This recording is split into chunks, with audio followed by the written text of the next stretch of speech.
so hello guys welcome back to my another vlog है र तपाईँहरूलाई केभिन्स भ्लगमा एकदमै स्वागत छ है र आजको भ्लग चाहिँ एकदमै ट्राभलिङ भ्लग त होइन यार आजको भ्लग चाहिँ तपाईँको इन्फर्मेटिभ भ्लग हो इन्फर्मेसनको लागि भ्लग बनाएको है जस्ट र धेरै दिन भयो मैले भ्लग बनाएको थिइनँ है सो आज सोचेँ एउटा राम्रो चाड पनि हो त्यसै भएर भ्लग स्टार्ट गर्दैछु है सो गाइज आजको भ्लगमा चाहिँ तपाईँहरूको के छ भन्दाखेरि चाहिँ आज चाहिँ हो तपाईँको मकर सङ्क्रान्ति है त्यो सबैलाई थाहा भएकै कुरा हो र आजको डेट चाहिँ रहेको छ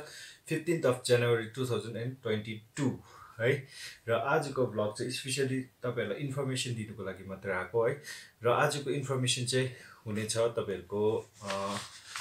यो चाडको बारेमा है र मलाई पनि त्यति त थाहा थिएन तर पनि मैले यताउता हल्का इन्फर्मेसन निकालेर तपाईँहरूको समक्ष लिएर आएको छु है र आशा गर्दछु यो भिडियोलाई तपाईँहरूले एन्डसम्म हेरिदिनुहुन्छ भनेर है अनि don't forget to like comment share and subscribe है सो भिडियोलाई अगाडि बढाउँ र आज चाहिँ यो माघे सङ्क्रान्ति भन्नाले चाहिँ के बुझिन्छ र माघे सङ्क्रान्ति भन्न के हो है त्यति हामीलाई पनि थाहा थिएन तर पनि मैले आजकल इन्टरनेटको जमाना छ मैले इन्टरनेटमा यताउता स्क्रल गर्दाखेरि यो इन्फर्मेसन लिएर तपाईँहरूको समक्ष आएको छु र यसलाई आज धेरै नामले पनि जानिन्छ है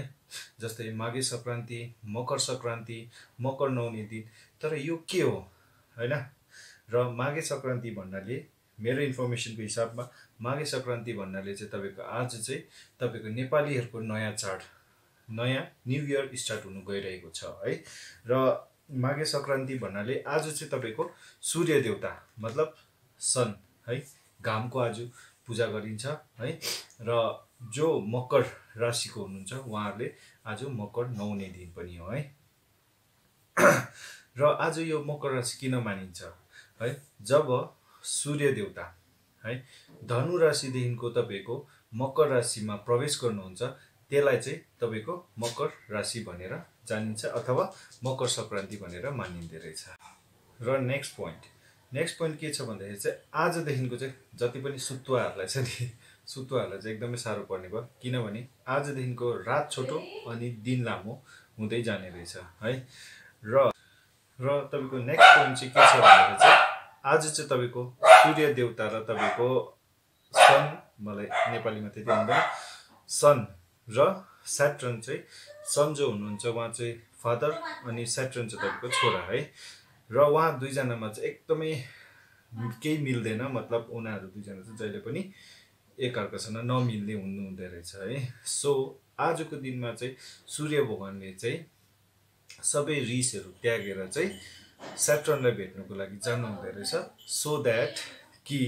आज कुनै पनि कुराहरू तपाईँले स्टार्ट गर्नुभयो भने या तपाईँले दोकानको सुरुवात गर्नुभयो भने है कुनै पनि चिज तपाईँको सुरुवात गर्नुभयो भने चाहिँ आज चाहिँ तपाईँको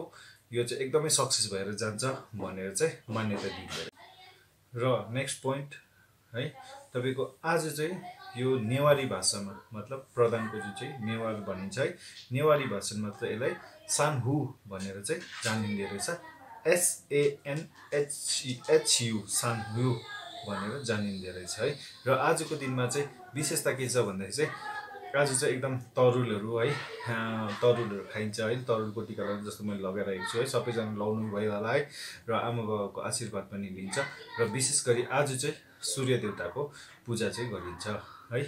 र यही थियो मेरो इन्फर्मेसन है होप तपाईँहरूलाई यो इन्फर्मेसन कस्तो लाग्यो प्लिज सही लाग्यो भने तपाईँहरू कमेन्टमा गएर मलाई अलिक जानकारी दिन सक्नुहुन्छ है र आजदेखिको हाम्रो माघे मेला पनि स्टार्ट हुन गइरहेको छ है र सबैजनालाई एक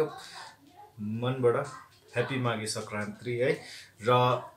जसले पनि मलाई फलो गर्नु भएको छैन इन्स्टाग्राममा प्लिज गएर इन्स्टाग्राममा फलो गर्नुहोस् होला है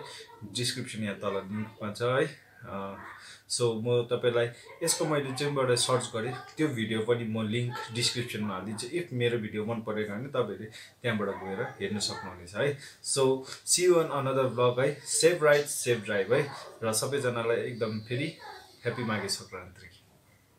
र गाइस हिजो जस्तै मैले अघि भनेको थिएँ है यो चाहिँ हो तपाईँको तरुलहरू है सबैजनालाई यो थाहा भएको कुरा हो है र आज चाहिँ यो तरुलहरू हामी खाइन्छ अन्त यसको चाहिँ आज न्यू इयर मनाइन्छ है ह्याप्पी खै ह्याप्पी माघे संक्रान्ति ह्याप्पी माघे संक्रान्ति सङ्क्रान्तिमा चाहिँ